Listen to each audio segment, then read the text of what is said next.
sense after me. At if we cannot stop corruption, kawawa talaga ang Pilipino. Balang araw, bababa rin ako dito sa pwesto ko. Balang araw, mamamatay ako. Makakalimutan rin ako ninyo. But let me leave you a message that is very important. And it would spell the difference between progress and development, and maybe a failed country in the end if we do nothing. Ako po ay nagsasabi sa iyo ngayon, dalawang bagay lang. If we do not have peace and order, at if we cannot stop corruption, this government, maybe our country will never develop. Baski ibigay mo sa isang tao ang termino ng presidency for 5 terms. Pagbagulo pa tayo after me, or it worsens after me, at if we cannot stop corruption, kawawa talaga ang Pilipino. Grabe mga kababayan, nagkakatotoo lahat itong mga sinasabi ni Tatay Digong. Tumpak na tumpak. Diba ngayon, worsen po ang situation sa ating bansa. Hindi po na-stop ang korupsyon, bagkos mas lumala. At yung krimen, mga kababayan, kabi-kabilaan po ang patayan. At ang mga nag-i-illegal na droga, tingnan mo naman tuni-tunilada. Grabe mga kababayan, ito po ang nangyayari sa ating bansa ngayon. Nagkakatotoo po lahat ng mga sinabi ni Tatay Digong noon. At ang pinaka-famous nga po, itong adik, bangag na presidente na ito, mula noon si Tatay Digong na po ang unang nagsabi niyan. Ang mga matatanda talaga, bihirang-bihira mga kababayan, ang mga nagkakamali. No? At hanggang ngayon napapatunayan po natin yan. Ayan mga kababayan, panuorin po muna natin ito. Si Risa Hontiveros tumiklop kay BP Inday. Napangiwi. Handa ka ba tumakbo sa pagkapangulo sa 2028? Napangiwi si Madam mga kababayan. No. Si Akla naman mga kababayan, bakit ganun ang reaksyon ni Akla? Tingnan nyo nga si Akla, parang hindi makapaniwala, mukhang natatae na ewan. No. Aba si Akla kabayan, hindi lang yan si Akla. Alala nyo si Saba, ang laki ng ipinatong sa noo ni Saba mga kababayan. Panoorin nyo. Ayan po si Saba, laki laking Saba, nakapatong sa noo. Wag your family, that's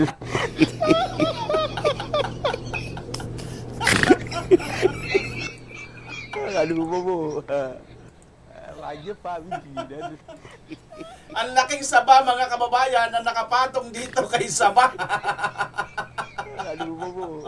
Sayang ang wrinkles. Iyamiti ko na say. Ayaw kol. Mata pa ko kol.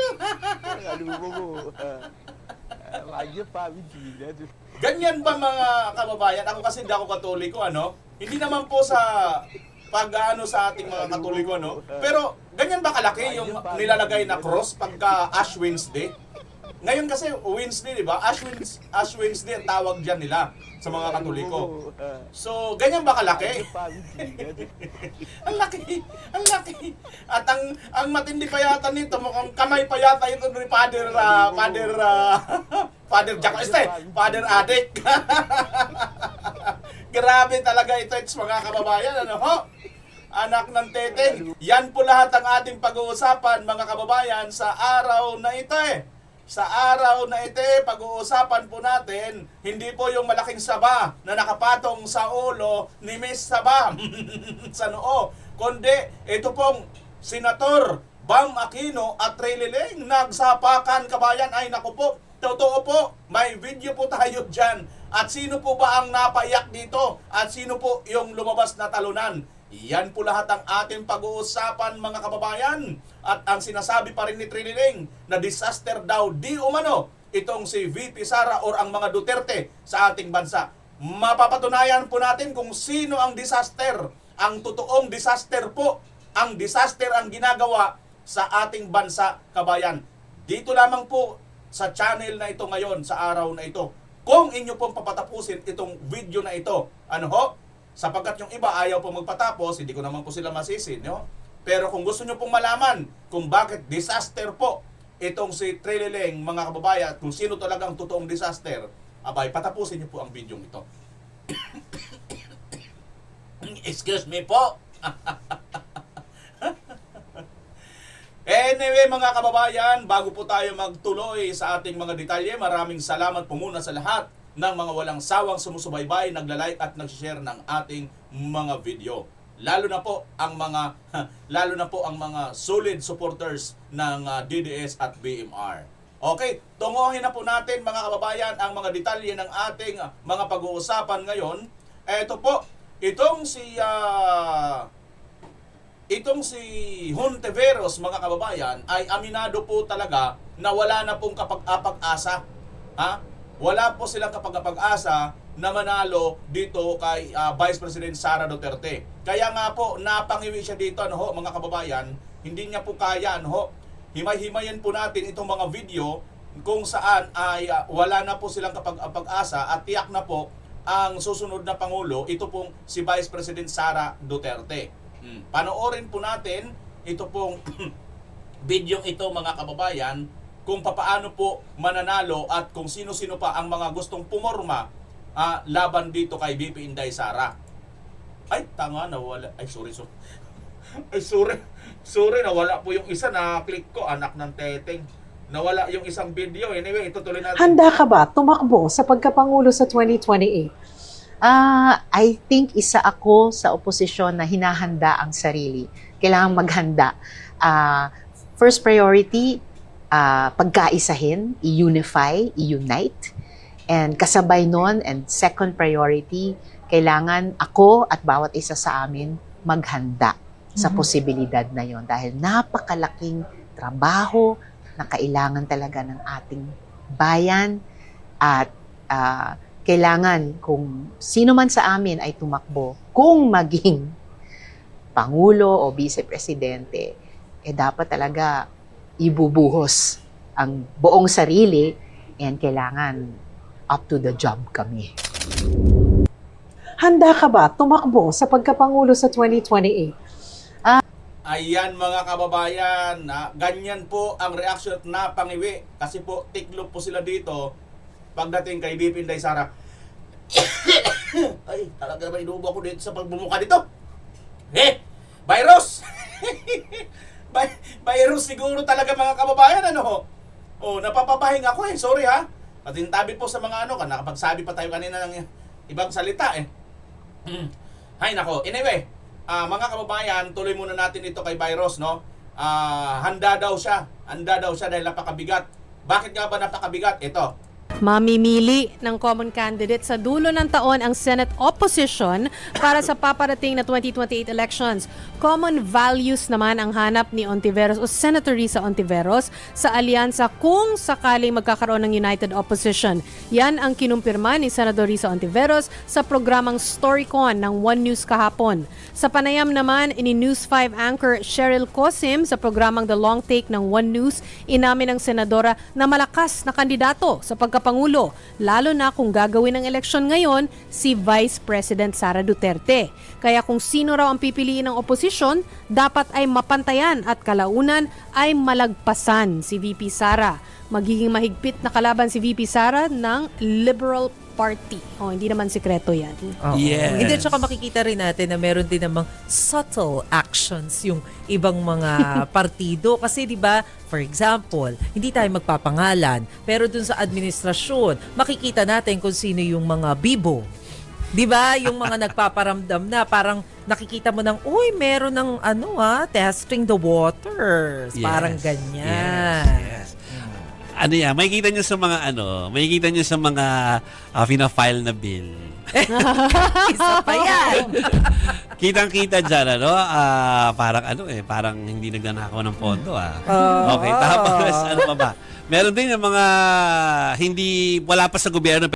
Sino yung mga nagsasabi mga kababayan na nagpa-file ng mga bill? Ano bang mga pinail ngayon na bill? Anti-dynasty. Di ba kasi nandiyan ang mga Duterte. Pero yung nag-file ng bill, hindi lang po, lahat na po sila sa buong pamilya nila. Mula pa sa kanilang lulo, ninuno. Pero may ambisyon maging senador, talagang may mga impossible pronouncements sila na alam na natin hindi mangyayari yung kahit ano mangyari. Pero, Nako mga kababayan, ito kaya si Torre, hindi kaya ito senatoriable yung kanyang no? Kasi may mga may mga, 'di ba, may mga pronouncement, may kung sino-sino pa diyan mga nagpapabida-bida ngayon. Tingnan natin. pero push pa rin sila. Push pa rin sila. Ayan, so alam nyo na naggalawang 2028 po yan. Okay lang po yan. Kilalanin natin sila dahil may oras pa, tapos para bumoto tayo ng maayos.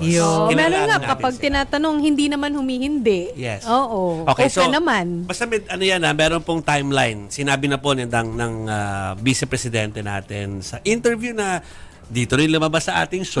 Hindi lang show, sa buong session natin na December 2026 siya magdedesisyon o magsasabi ng kanyang plano for 2028. Tapos kagabi, na-inere na natin yung interview ni Cheryl Cosin nga yung kay opposition ay sila ay umaamin sila na kung meron mang frontrunner ngayon, si VP Sara yun. Pero kasi talaga naman. 'Di ba? Hindi mo rin talaga maikakaila na kung meron talagang malinaw na malakas na kandidato sa pagka-presidente Siya. for 2028. Siya naman talaga 'yon. Yeah. At yung mga kalaban niyang mga partido, wala rin talaga tayong makitang malakas for now. Yes. Ang hirap pala, At saka, nasa kongreso ka ngayon. Hindi ka magaling na politiko or parang walang lugar sa iyo dito sa mundo ng politika kung hindi mo aaminin yan. Yes. Kasi dapat ngayon pa lang, alam mo na kung sino ang mga dapat mong tinitignan. Kung gusto Correct. mo lumaban. Magsa-SWOT analysis ka na. Parang hindi- Strength, weakness, Correct. opportunities, and threats. Yes. Uy, maaga talaga silang nagpapasurvey din. Oo, hindi lang nila inaamin. Hindi lang nila ipapublish. Siyempre. Pero alam nila yung mga kombinasyon na posible, senaryo na posible. Correct. Kung hindi yan ginagawa ng isang politiko, siguradong talo siya sa 2028. Naman. Yung mga last minute. Siguradong talo siya doon. Grabe mga kababayan, So, alam nyo na, sabi nga nitong isa na nagsalita na babae, ang hirap naman ang lagay ng mga congressman. Tandaan ninyo, bakit niya nasabi ito? Dahil po may nakauma ngayon na impeachment laban kay VP Inday Sara. So, napakahirap po, dahil ayon dito sa isang salita naman itong lalaki na ito, kung hindi ka ngayon nakikiramdam, kung hindi mo pa ngayon piniprepare ang sarili mo sa 2028, siguradong talo ka. At hindi ka talaga mananalo. Kung ngayon nga, yung marami na po diyan. Totoo yan mga kababayan, nagpapasorbe na po sila. Pero kahit anong gawin po mo ninyong sorbe, wala na pong ibang lumalabas kundi si Vice President Sara Duterte. Kaya mga kababayan, ganun-ganun na lang po sila ngayon, no? Hanap ng paraan para mapabagsak nila si VP Inday Sara Duterte. Nakakalungkot pero wag naman po sanang mangyari. Ito po ang sinasabi na Oplan Huros na mukhang last po nilang gagawin, ipagurgor po ng tuluyan si VP Inday Sara. Kaya napakadelikado po ng kalagayan ng ating Vice President Sara Duterte ngayon, sapagkat nasa kanya po nakatuon ang lahat, no? Pati administrasyon, pati yung ang mga kakampi ng administrasyon, ang mga kalaban ni VP Inday Sara at mga Duterte, wala na po, nagkaisa po silang lahat. Kahit magkainan na po ng taet suka, importante mawala lang po sa landas si VP Inday Sara.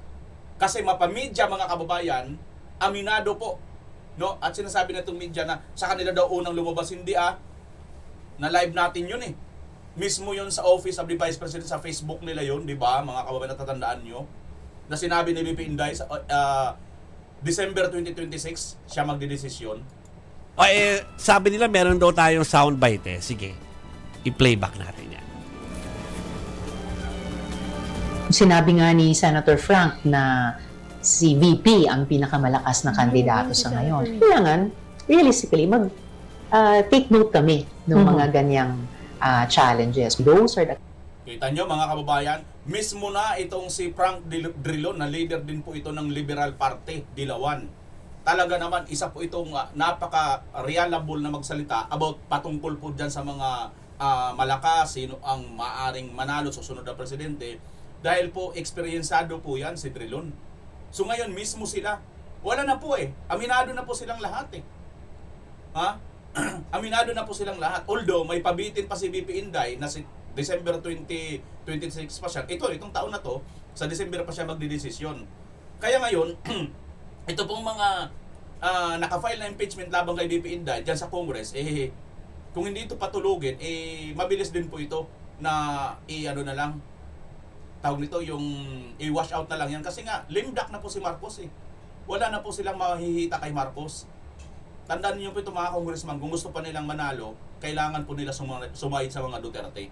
the kinds of candidacies na we will be competing against. So, kailangan up to the standards kami. Ako, Sabi parang... mo blooming si Senator Risa. Parang feeling ko, pero parang mas blooming si Yeng. Loyal tayo dyan. Sayang, hindi tayo narinig niya ngayon kasi nasa kotse siya. Pero, ang masasabi ko lang, basta okay sa akin, healthy for me na hindi nagtatago ng mga moves ng mga tao. Ito yung paghahanda na ginagawa namin. Ito yung gusto ko mangyaring desisyon by December 2026, sabi nga ni Bibi Parang Sara. no deceptions. Ayoko na kasi ng mga yung Urong-sulong.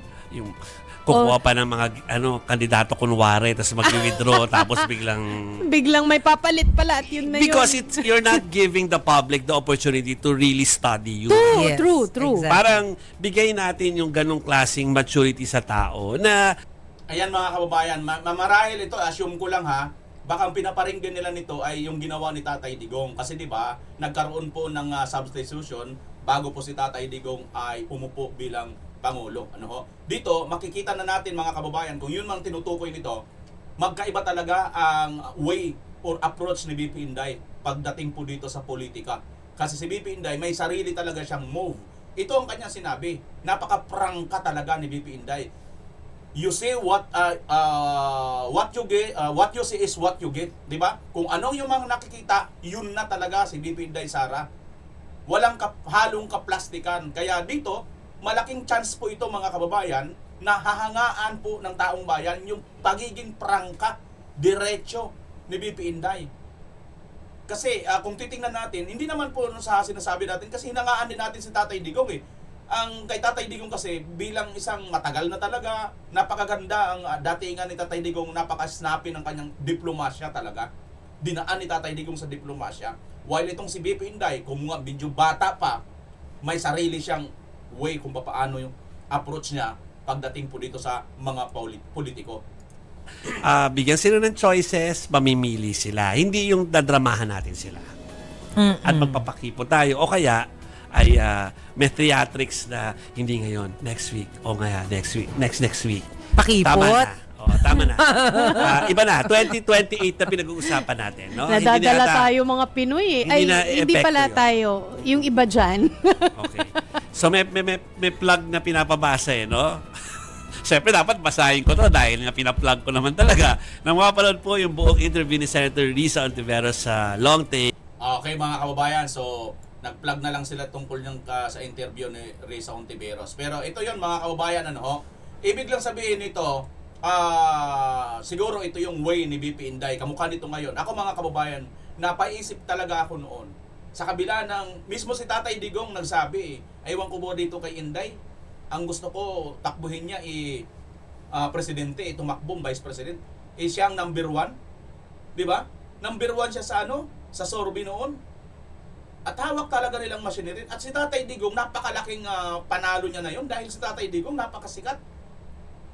Pero isa lang talagang naisip ko noon.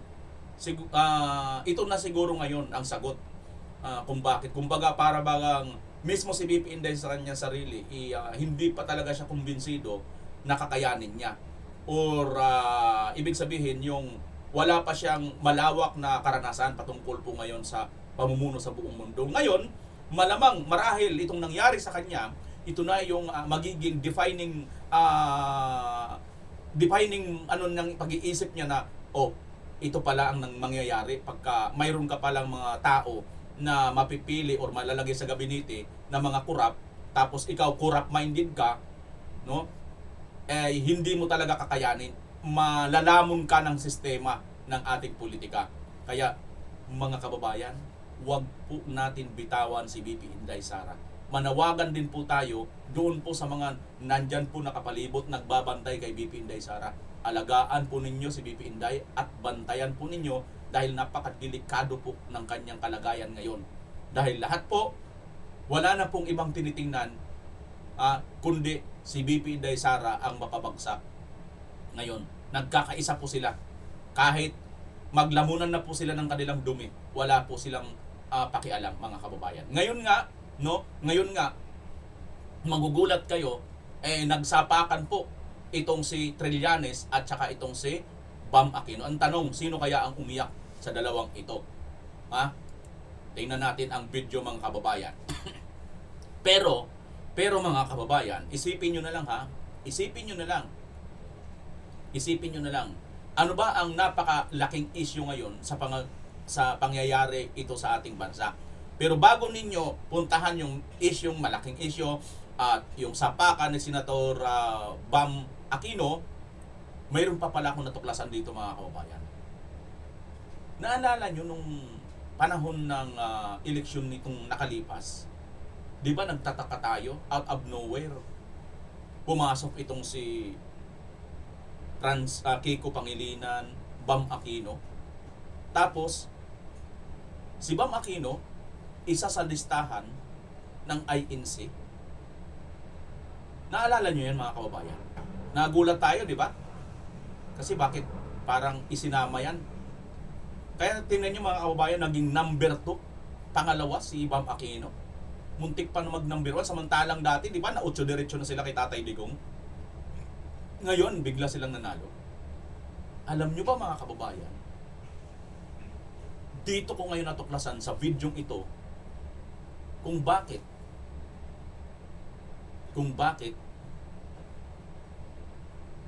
mayroon tayong mapapagtagpi na senaryo. Ano ba ang nangyari doon?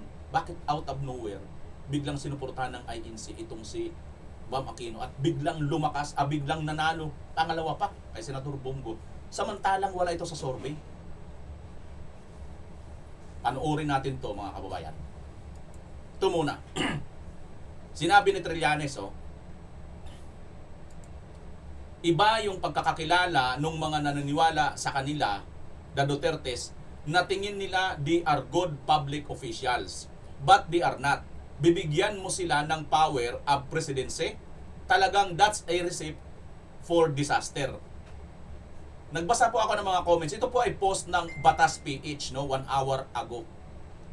Nagbasa ako ng mga comments, mga kababayan. Ang mga comments, just compare the governments of the Lini and Sara as mayor, how Naga and Davao City now. By the way, Risa has 0 experience. Sabi dito. Sabi naman ng isang nag-comment ni Val Hamoy, disaster ka talaga, Tarils. You're the first to be tried. Disaster for you, Trillanes, sabi naman ni Rani Sanchez. Sabi naman ni Pipo Ile, may resibo naman kasi sir, from father to daughter, kaya maraming tumatangkilik sa kanila. Oo, mayroong lapses, but di-deliver po kasi. Diba? Tumpak, mga kababayan, Ito po ay comment section po ito ng Batas PH, itong nag-post nito, Nakikita naman po kasi ngayon kung sino umaabuso sa kapangyarihan at mga politiko na sumasamantala sa kapangyarihan nang nakaupo para lang isulong ang sa pansariling agenda. Bakit po ilang beses ka na tumakbo, hindi ka makaupo o hindi ka manalo? Tao ba ang may problema? Piki naman tong mensahe o tunay, Dutertes pa rin. Sabi ng isa, Ibig na sabihin dito mga comment mga kababayan ay mismo dito sa post ng Batas PH nang sinabi ito ni Trillanes, ang komentaryo puro po batikos kay Trillanes at hindi po sumang-ayon dito kay Trillanes mga kababayan. Ganun nga din si Tulfo, di ba? Itong si matandang hukloban na Ramon Tulfo, yung nablakayan nila Claudine, di ba? Babae lang, nablakayan pa eh. Babae lang nakasuntukan, nablakayan pa itong matandang hukluban, di ba mga kababayan? Oh. Bakit siya nablakayan? Bakit wala siyang nasabi doon sa babae? Oh, ito, panoorin ninyo ito mga kababayan. Natingala ang inyong idol nga si Montulfo. Nganong taas na og rating si Inday Sara? Unsa daw ang padulngan sa atong kalibutan? Simple lang ang tubag ni ana. Bot pasabot, daghan og tarong og utok nga katawhang Pilipino. Gawas lang sa imuha kung dili ka tarong og panghuna-huna. Natingala ang inyong idol. Yan mga kababayan, ang sabi po dito sa bidyong ito, natingala or nagtataka daw itong si Ramon Tulfo kung bakit, mga kababayan, kung bakit itong si BP Inday Sara ay napakataas ang ratings. Sabi dito, magtataka ka talaga kung wala ka sa tamang pag-iisip. Pero kung nasa tamang pag-iisip ka, hindi ka magtataka. Bakit? Napakaganda po ng mga nagawa ng mga Duterte. 'Di ba? So, doon pa lang sa magandang nagawa ng Tatay Digong mga build eh. At disiplina ng taong bayan noon. Tumahimik ang mga adik. 'Di ba? Malaking bagay na po 'yun. Naging resibo po 'yun. At ang katunayan, kabayan, bago po lumaba or bumaba, hanggang nakababa na lang si Tatay Digong, napakataas pa ng ratings, which is hindi po yun nagyari sa mga nagdaang presidente dahil bagsak po ang mga ratings ng mga nagdaang presidente. Bukod tangi lang po si Tatay Digong. Kaya siyempre mamanahin ni BP Inday yan. At hindi lang yan mga kababayan, si BP Inday naman may sarili siyang gawa. Bagamat ngayon ay hindi siya presidente, vice president pa lang, napakarami po ng mga nagagawa ng vice president na hindi po nagawa ng presidente kahit nasa kanya yung mga pondo. Di ba? Kundi ang nagawa po ng presidente ngayon ay puro pagnanakaw na lang ng pera ng bayan. Samantalang si BP Inday, tinipid na nila, wala talaga. Di ba? Walang mahihitang ninakaw. Wala. As in, malinis pang record ayon pa sa COA, mga kababayan. Kaya, sino disaster? Di ikaw, Trillanes, di kayo, Tulfo, hindi nyo alam mga pinagsasabi nyo, wala kayo sa tamang pag-iisip. Now, speaking of disaster mga kababayan, panoorin nyo nga kung hindi ba ito disaster. Panoorin nyo lang ito mga kababayan. Balikan natin itong sabi mo Trillanes, disaster ang mga Duterte. Sino kaya ang disaster dito? Ipinagharap ng kasong kudeta si Trillanes. Naharap din siya sa court-martial proceeding dahil sa paglabag sa Articles of War. Ikinulong siya sa Bonifacio Naval Station sa Fort Bonifacio. 4 na taon ang nakalipas, tumakbo at nanalo bilang senador si Trillanes kahit pa nakakulong. At sa gitna ng pagdinig ng kinakaharap na kasong kudeta, nag-walkout sa korte sina Senador Trillanes IV at mga kapwa niya akusadong magdalo. Nananawagan kami sa taong bayan na naniniwala sa pagbabago ngayon ang panahon. Join us! Samahan niyo kami rito sa Makati! Nilakad nila ang kahabaan ng Makati Avenue at dumiretso sa Manila Peninsula Hotel.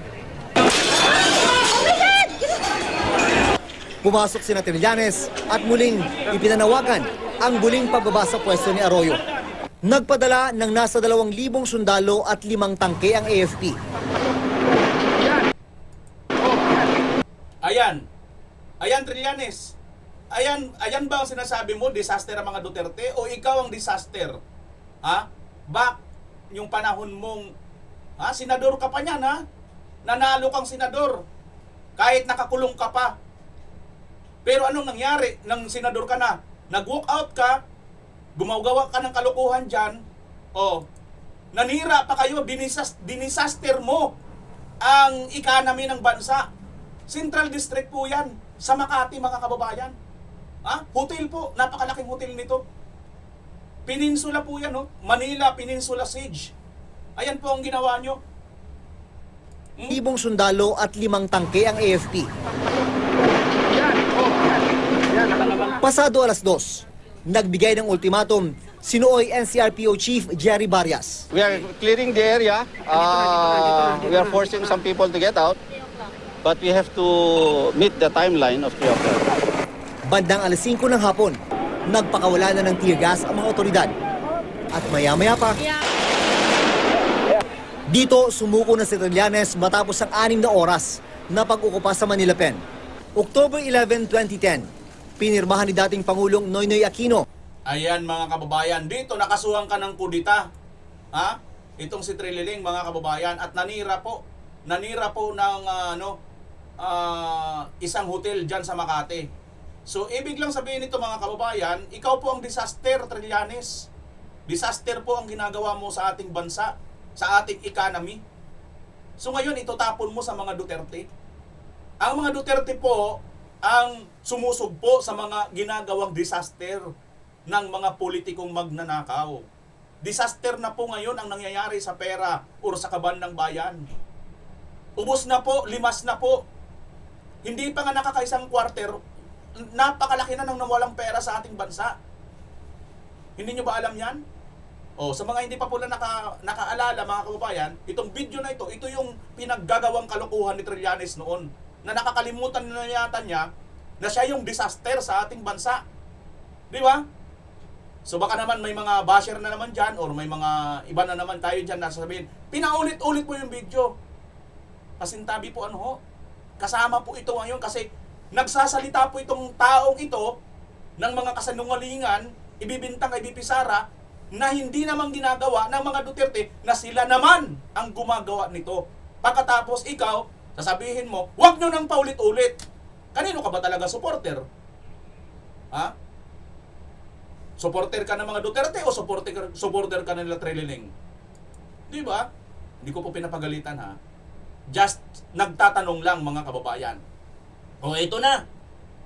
Ang inaabangan ninyong video, sapakan ni Trillanes at saka ni Bam Aquino, panoorin ninyo mga kababayan. Huwag po kayong kukurap. Alam mo ba kung sinong nagsabi na hindi, tama. Tama na dito dapat sa Pilipinas yan ginaganap. Ha? Dapat kaya lang, siguro noon pa siya nagsalita. Pero sabihin na natin, huli man kasi daw, baka na wrong choice sila. Nung desisyon. Kasi desisyon na dapat doon. Di ba so, binalik dito. So may mga na pumili, wrong choice. Wrong choice. Na wrong choice yan. Alam mo ba kung sino nagsalita nito? Sino? Ito pong si Senador Bam Aquino. Yan ang sinasabi ko. Bam Aquino. Senator Bam, magaling yan. Paano ngayon? Nag-iisip yan kontra ito ngayon doon sa mga stand ng ilang kasama niya sa liberal. Diyan, di ba? Liberal sila? Hindi. Si Senador Bam, may sariling paninindigan niya. Kilala ko yan Kababata ko yan. Kaya dapat, kung ano ang tama, kung ano yung nasa batas, doon tayo. Bilang isang abogado si Senador Bam. Hindi diba? siya abogado. Hindi ba? Hindi. Pero bilang nakakaintindi ng batas, kung hindi mo sa abogado, tama yun, Nelson. Ang sabi niya dito, sa Pilipinas dapat litisin ang kaso ng mga sinasangkot sa umano ay extrajudicial killing noong panahon ng war on drugs sa halip na sa International Tribunal. Ginawa niya ang pahayag matapos tukuyin ng ICC bilang co-perpetrators sa crimes against humanity ng Pangulong Duterte, sina Bongo at Ronald Bato de la Rosa. Yan. Sa isang interview, sinabi niya, dapat harapin ng Pilipinas ang patayang nangyari at pagpupursige ng hustisya dito sa bansa. Harapin dito sa Pilipinas. Dito. Yan. Ang mga biktima at kanilang pamilya ay narito rin naman sa Pilipinas. Ayun, Di ba, napaka-practical. Andito dapat talaga. Akala ko may nag-sponsor sa kanila, ibibiyay sa ICC, sa Netherlands. Hindi ko alam. Yung pamilya. Di ba parang pamilya na sila ng ilan? Ayun ko kasi dito ato sa pag nalalapit na trial parang may mga biktima, kamag-anak ng biktima na iharap daw Hindi ko alam kung makakaharap sila. Meron, nagpamasahe para iba Nagpamasahe na fair, hindi masahe na massage. Ganun ba? May nagano daw. Sabi ni Senador Bam, the trials for these cases should be ideally be held in the Philippines. Ayun ang tama. Because this is where the victims are. Tama. Di ba? Pilipino ang biktima, Pilipino din ang pinararatangan na may kinalaman sa krimen. Yan ang senador natin. Yan Magaling yung Bam Aquino. Oo. Sa tingin ko, magiging presidente ito. Malamang.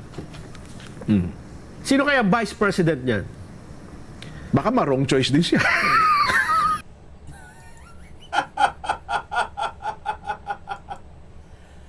Bimar, wala namang nagsapakan dyan.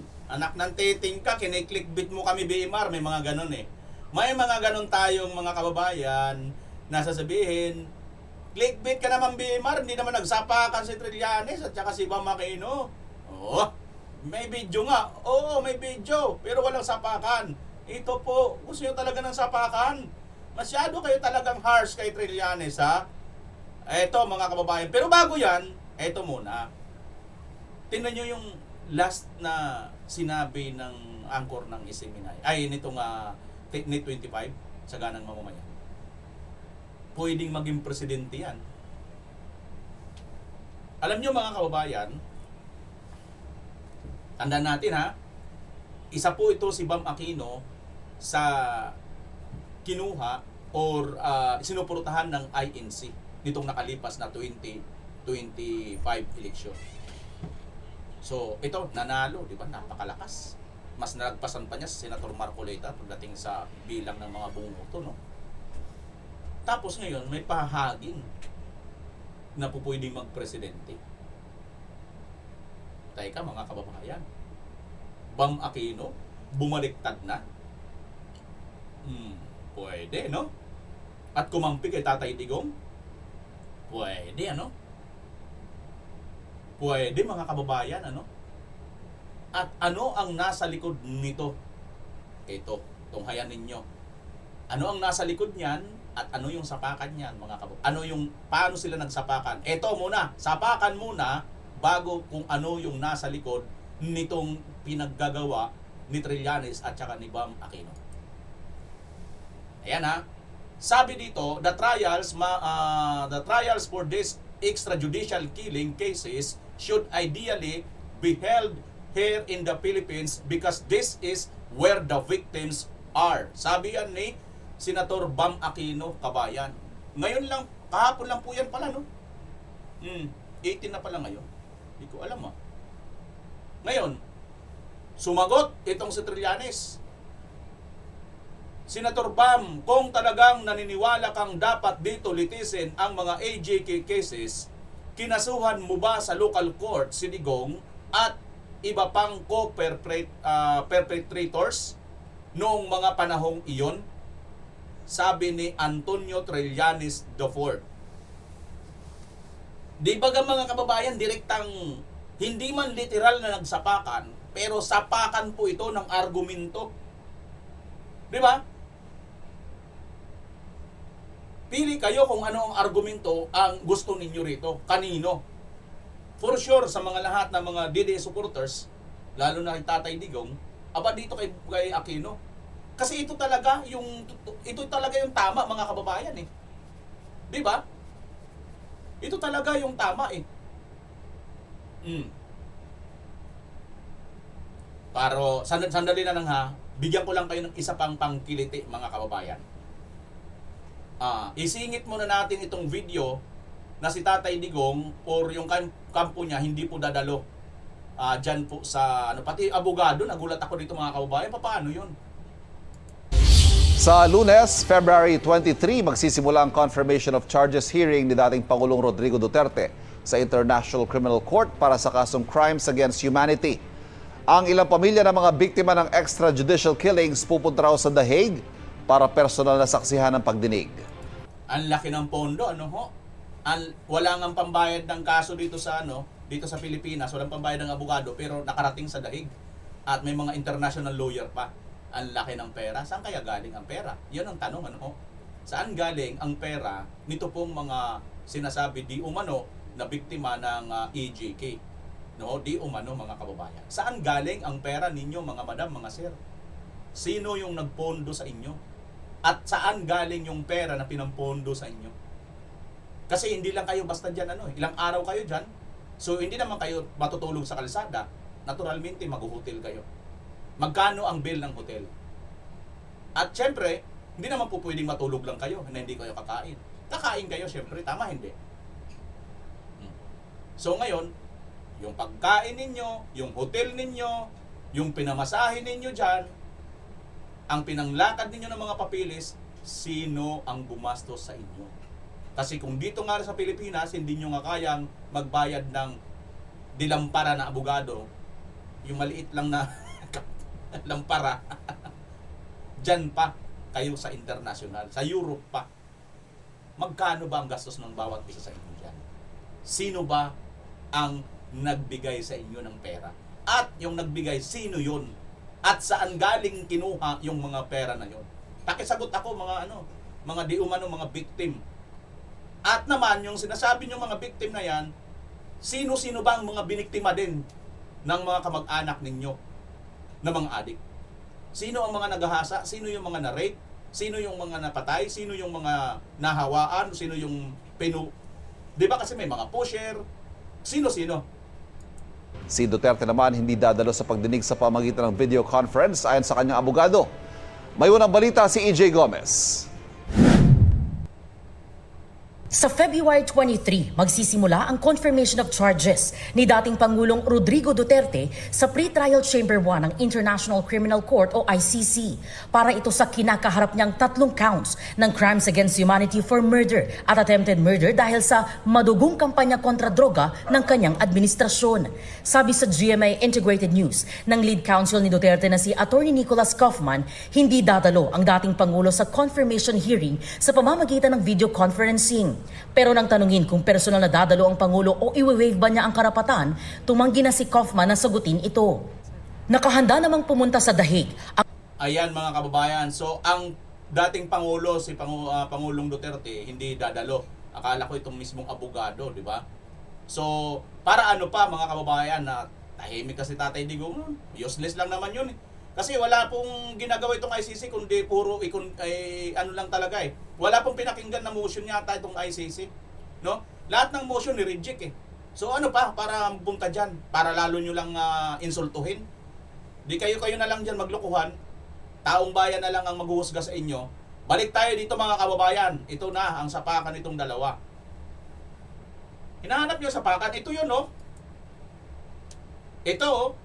Ito yung ibang banat pa ni Trillanes. Pakinggan nyo mga kababayan dahil dito mayroon akong nakita na mayroon palang nakapaloob dito. May malalim na nakapaloob. Ito basahin natin ha. Last year, ito post po ito ni Trillanes. Last year, binash ako ng mga supporters ni Senator Bam at VP Lini noong na-mention ko sa interview with Christian Isguera na sinabi nila sa akin na kung mananalo si VP Lini as president, ay di niya ibibigay si Digong sa dahig. Ngayon, napatunayan na nagsasabi ako ng totoo dahil na galing kay Senator Bam. This is personal to us na mga nag-file ng kaso, nag-alaga ng mga testigo. O, kita nyo, nag-alaga ng mga testigo itong sila Trillanes. Magkano kaya ang budget per alaga, Trillanes? At ilang tao ba ang inaalagaan mo? Sino naman ang nagpupondo? Kasi wala kang trabaho yata, Trillanes eh. Di ba ito mga tanong ito mga kababayan eh. Question ito kasi nag-alaga ka eh. So nag-alaga ka, may budget yan. Di ba? At nangalap ng mga ebidensya para lang makamit ang hustisya na di maibibigay dito sa Pilipinas. Kita nyo mga kababayan, nangalap sila ng mga ebidensya. So, hindi ka naman po pwedeng maglakad-lakad lang, search lang nang wala kang gagastusin pera. Pamasahe o panggasolina kung may sasakyan ka. Napakarami po nitong dapat sagutin nila eh. Di ba?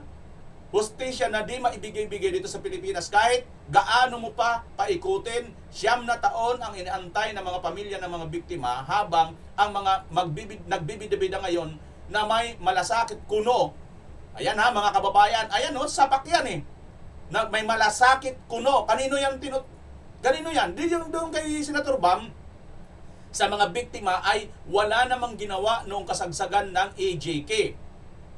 Para maliwanag, Senator Bam, kung talagang naniniwala kang dapat dito litisin ang mga AJK cases, kinasuhan mo ba sa local courts si Digong at iba pang, ayan mga kababayan ha, ituloy lang natin mabasa, at iba pang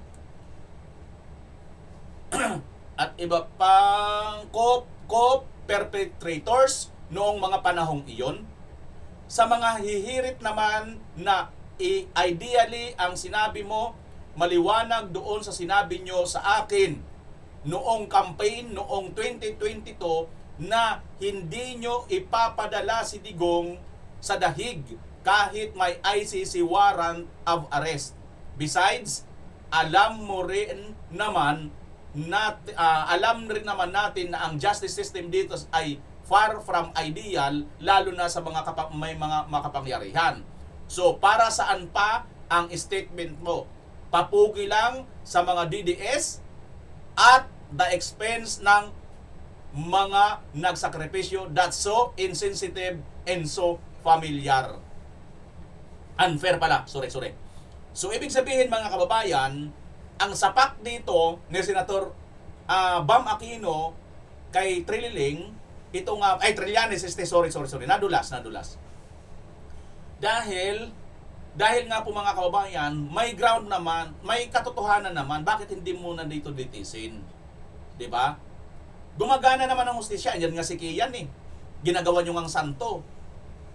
Ngayon, dahil nga sa may pondo kayo, may perang nagbibigay sa inyong politiko, hindi natin alam kung sino. Aywan ko, tanungin natin sa mga viewers. Alam nyo ba kung sino ang nagpopondo kay Trillanes? Pakisagot nga mga basher, mga troll, baka sakali alam nyo. Sino ang nasa likod nila Trillanes na nag-aalaga ng mga witness, nangangalap ng mga ebidensya, sino ang financier nila? At saan galing yung pera na ipinang-finance sa kanila? Yan yung mga dalawang tanong na mahalaga Sino ang financier, at yung financier na yon, saan galing ang pera na binibigay dito kay Trillanes? Kasi hindi po ito biro biruin mo. Ang mamasahe, maglakad na mga papilis, lahat ito gastos. Tama hindi? Unless kung wakwak ka, manananggal ka, sayang ang wrinkles. Ayaw call, bata pa si Auntie Claire. Okay, tuloy tayo. Patasas lang yun. Huwag kayo kasi masyado kayo na-stress na So dito kabayan, maliwanag ang sapakan ng dalawa, dating senador at ang senador ngayon. Sino ba dito ang disaster? Syempre, kayo nang humusga kung sino ang disaster. Now, dito sa umpisa niyang sinabi, mga kababayan, last year, binash ako ng mga supporters ni Senator Bam at BP Lini noong na-mention ko sa interview with Christian Esguerra na sinabi sa akin, kung mananalo si VP Lini as president ay di niya ibibigay si Digong sa dahig. Mga kababayan, mabuti-buti pa kahit papaano itong si Lini, Nanay Lini ninyo, mayroon pong tinatanaw na kahit papaano katiting kapiraso na utang na loob. Bakit? Mai-impeach ito noon nung panahon ni Tatay Digong. Mabilis lang ito ma-impeach. Kaso, si Tatay Digong na mismo nagsabi, hoy, magsitigil kayo dyan. Elected yan ng taong bayan. Diba? Kahit wala akong utang na loob dyan, hindi katulad ni BBM na may utang na loob kay Sara, hindi ko pa-impeach yan. Kasi binoto ng taong bayan yan. Diba? So hindi pina-impeach. Correct? Tama. Correct. So, dahil dyan siguro, baka tumanaw ng utang na loob itong si Senator Bam Aquino. At ang isa pa sa napansin ko dito mga kababayan, si Lini pala, sorry. Isa pa sa napansin ko dito, si Lini ngayon ay pumupurma na po. Pumupurma po ngayon. Tandaan po wala pong ngayon, matatag, matibay na maaaring tumapat kay BP Inday. Alam na po nila, di ba? Pati mga reporter, alam na nila yan. Media, alam na nila. Now, mga kababayan, kaya ngayon, hanap sila ng paraan kung sino. So, isa na yan dyan, maliwanag pa sa sikat ng araw, maaari makita natin dito,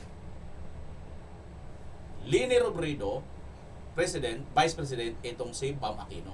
Or, Bam Aquino. Depende, kabayan, kung sino ang kakagatin. Gets nyo? Kasi itong si Trillanes, ang pinupurma niya, ito naman si Virus. At ang administrasyon naman, ang pinapurma nila, itong si John Vic. Remulla. Or, sino? Maaring Raffy Tulfo. Kaya, mukhang palinaw, palapit ng palinaw mga kababayan, ang kung sino ang itatapat nila kay BP Inday. Kita nyo ha? Ngayon, parang nakikita ko, in the process of elimination sila. Nako, mukhang, sa tingin ko ha, dito sa puntong ito, sa tingin ko lang, ito yung ano ko lang naman, tingin ko lang naman, sinusubukan ngayon ng Senator Bam na makakurot sa mga DDS. Ayan nga, sinabi ni mismo niya, hindi naman ako may sabi niyan. Si Trillanes, mga kababayan, kaya galit na galit si Trillanes kasi napansin na yata niya na mukhang sinusubukan ni Senator Bam. Ayan sabi niya rito papogi lang sa mga DDS at the expense ng mga, mga kababayan. Kumbaga, sila ang naghihirap, magpapapugi ka ngayon sa mga DDS, pinaghirapan ni Risa at saka ni Trillanes. Sakit. Para kami ang nagsaing, si Bam Aquino ang kakain. Pero maniwala po kayo sa hindi. Itong kahit papaano, makakagain ng kapirasong suporta itong ginawa ni Bam Aquino. Kasi nga po, magtapatan na lang tayo. Tama naman din ang argumento ni Bam Aquino Kahit ayaw ko sumuporta kay Bam Aquino. Siya man ang mag-vice president, siya man ang mag-president, hindi pa rin ako bibili. Inday Sara pa rin tayo. Now, pero kahit ganon, yung mga undecided maaaring makuha. Gets nyo? Kasi yung talagang solid na yan sa mga Duterte, hindi na yan makukuha kahit kanino. Pero ang habol dito ni Bam Aquino ay yung mga undecided. At malamang, ito yung taktika nila. Katulad ng ginawa nila nitong 2025 election. Baka nakita nila ito na instead mag-focus tayo doon sa kakampi at kalaban, i-focus natin yung mga undecided. Kasi yung mga undecided, sila yung mga, di ba pag sinosorbe, kahit nga kalisorbe ng mga vlogger, di ba? Live, sinasabi nila, hindi pa ako nakapag-decide Di ba? Yung mga undecided ngayon, sila, malaking bilang yun. Kung doon sa mga decision na ito, nakapag-decide sila. Kumbaga, gusto na nila sa mga Duterte side, pero mayroon pa silang atubili ba? Ayaw pa rin nila talaga, hindi pa rin sila may nakita sila na ito, alternative sa mga Duterte, alternative dito sa mga Marcos side, di ba? Magiging ganun no?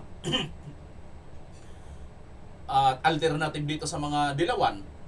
Kasi tingnan mo, itong si Risa, parang gusto niya, alternative din siya.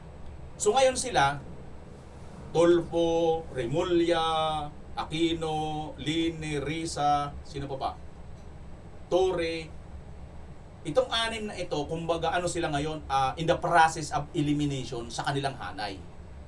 Pero ang gusto talaga nila mangyari, mag-unite sila. Pero one thing is for sure, sa tingin ko, hindi na paano si Line. Kaya ang pinakamataas na tatakbuhin ni Bam, Vice President, malamang, ito, fearless forecast ko baka ang suportahan ng administrasyon na ito, Line at Bam Aquino. Line at Bam Aquino. Baka magdumikit ito or baka sila ang magdikdikan ni John Vic. Kasi given na yung Remulla Marcos na talaga yan. Yan na talaga yung manok nila. Si Tambi naman, wala na yun si Tambi, yung pinsan, wala na. Sobra pa, maalat pa, bugok na bugok pa kaysa sa itlog na bugok ang pangalan. So, ngayon? Masakit ito.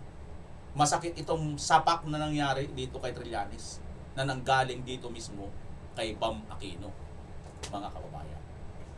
At kaya pala mga kababayan, isa ito, hindi ako, ko lang ito kaya pala siguro, isa ito sa nakita, kaya sinupurtahan ito ng INC.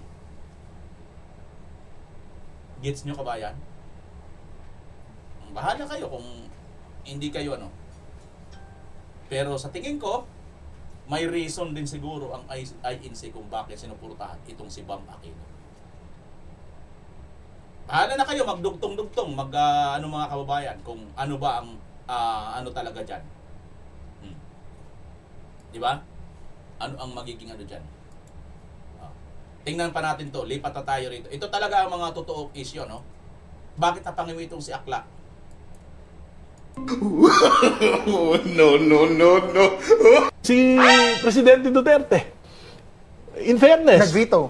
Ha? Oo, nag-veto. Saka walang ganyang kalaking insertions, diversion. Ang masama, ang nakakapagtaka, bakit pumayag si Presidente? Hindi ba sila nag-uusap? Ang speaker, pinsang buo niya. Ikaw, Congressman Enrique, tayo ko rin. Kita nyo? Siguro bata ito ni Tambi, ano mga kababayan? Ganun-gano ng mata nyo, napapangiwi-ngiwi ang mata nyo. Siguro bata ito ni Tambi, sabi niya, hindi ako makapaniwala dito, ibubulgar mo kung irisi ah. Itong si Palso. Bata siguro ito ni Tambi. Kasi nga mga kababayan, si Tatay Digong, nagbito, napakalaki. No? Ito naman si BBM, walang bito-bito sa kanya. Sige, approve lahat yan. Mangutang pa tayo, dagdagan nyo pa yan. Ganon. O, di ba? Bakit, Congressman Erese? Panoorin pa po natin itong ito talaga ang totoong issue mga kababayan. Itong lahat ng mga nakikita natin ngayon, pandagdag lang itong Ricardo para malimutan natin itong totoong issue mga kababayan. Back to issue tayo uli. Panoorin natin. Marcos, I'm gonna start again from the beginning, Congressman. I hope you don't mind. So your point of view. Ano ho ba? Paano to? Who, what, when, where, how, why? How did it all happen? Well, Thursday yun eh. Thursday, I was called by Congressman Libiste. Sabi niya pwede kang mag-meet sa Makati. Tapos pinakita niya sa akin yung text messages allegedly between the President and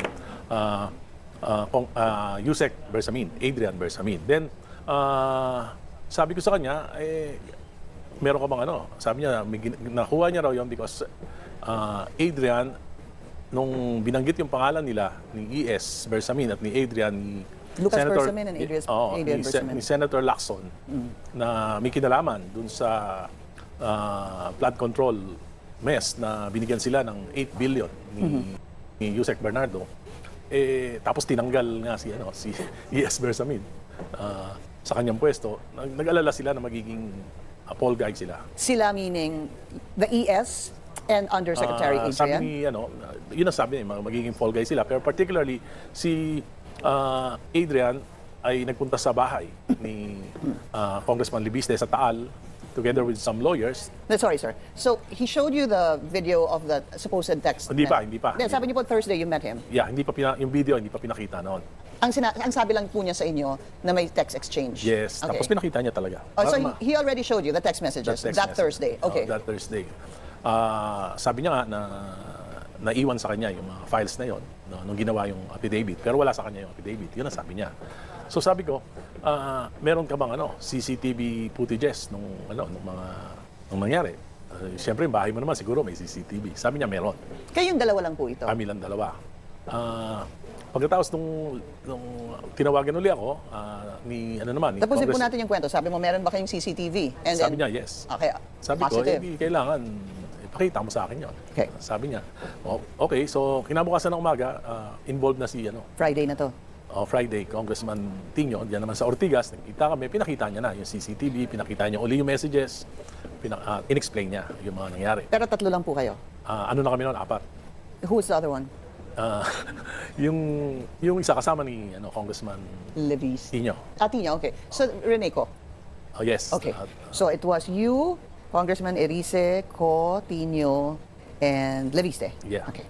Friday na po ito? Friday. Alright.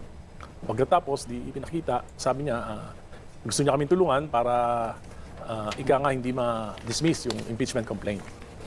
It's para sa akin, it's a question of competence or complicity. Either, yun nga, you're complicit or the other thing. Hindi ba? Yung hindi magandang salita. You knew nothing about it. Parang ganun po. And you are likely to believe what?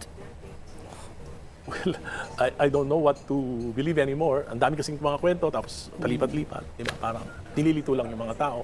Iniisip nila na makakalimutan, pero ang dami nang nasasakripisyo.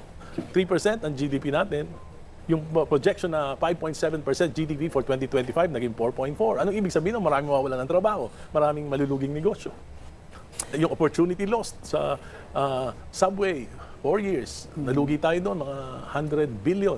Yung PNR elevated rail, nalugi tayo doon, mga 300 billion. Okay. Last question, Congressman. So with that revelation and your revelation, I mean, kayo po, what do you expect to happen from here on? Ano ho ang maaaring mangyari? Well, hanggat hindi tinutuwid at tinutuldukan ng Presidente ito, ang magsasakripisyo na dito yung bayan, yung mga pinakamahihirap na nawawalan ng trabaho. Hanggang ngayon, walang public spending sa infrastructure. February na, usually, January, bakbakan na ng mga construction. Ngayon, wala. Zero. So, ako, ang projection ko, by first quarter, 2% ang ating GDP. All right. So let's see what happens, Congressman, in the next days, because it is a very serious allegation, di ho ba? But does that mean that without an Adrian Bersamin or an affidavit, where Sa can this ginagawa go? ko lang naman to, wala naman akong ibang motibo kundi para sa bayan. Sinasakripisyo ko dito yung katahimikan ng pamilya ko. Alam ko naman na pwede akong balikan. Pero talagang gano'n. I am already 65. I'm on the last years of my public service after 50 years. So kahit ano nang gawin nyo sa akin, hindi ako titigil. Caloocan City 2nd District Representative. Ayan mga kababayan, di ba tugma ang sinabi ni Tatay Digong? Wala na po. Yung mga project, wala pong nangyari. At yung mga dapat ituloy, hindi po na ituloy. May mga pondo pero wala na pong gumagawa, hindi po nagawa. Nawala na po yung pera. Ganito po ang nangyari. Tumugma po ang mga sinabi ni Tatay Digong noon sa nangyayari ngayon sa ating bansa. Yan po ang mga tunay na issue natin na dapat natin tutukan. Masalamat na lang tayo kasi mayroon pang mga katulad ni Congressman Irese na bagamat nandoon sa kampo ng mga Dilawan ay may malinaw naman po na paniniwala at paninindigan na mayroon pa rin pong kahit papaano natitira para sa bayan, hindi para sa sariling interes. Kaya mga kababayan, ayan, yan po ngayon ang ating napag-usapan. Kayo, anong inyong masasabi dyan? Pero bago yan, mag-shoutout tayo sa mga gusto magpa-shoutout. Ito, mga kababayan. Ito'y, ayun o, mayroon nagpakulay, nagpakape, 800 yen, si Lovelyn Shibukawa. Always watching from Japan, minsan lang mag-comment. Maraming salamat, Ma'am Lovelyn Shibukawa. Dumorete gozaimasu. Yan, pakape ang tawag dyan. Pakulay. Dahil dyan, kaya patuloy po tayo, patuloy kami, nagiging organic diehard Duterte supporters. Nakakatawa ka talaga, VMR, kung tumawa kayo, grabe, tawa rin ako sa inyo watching from Geneva, Switzerland, sabi ni Rites Libev, no?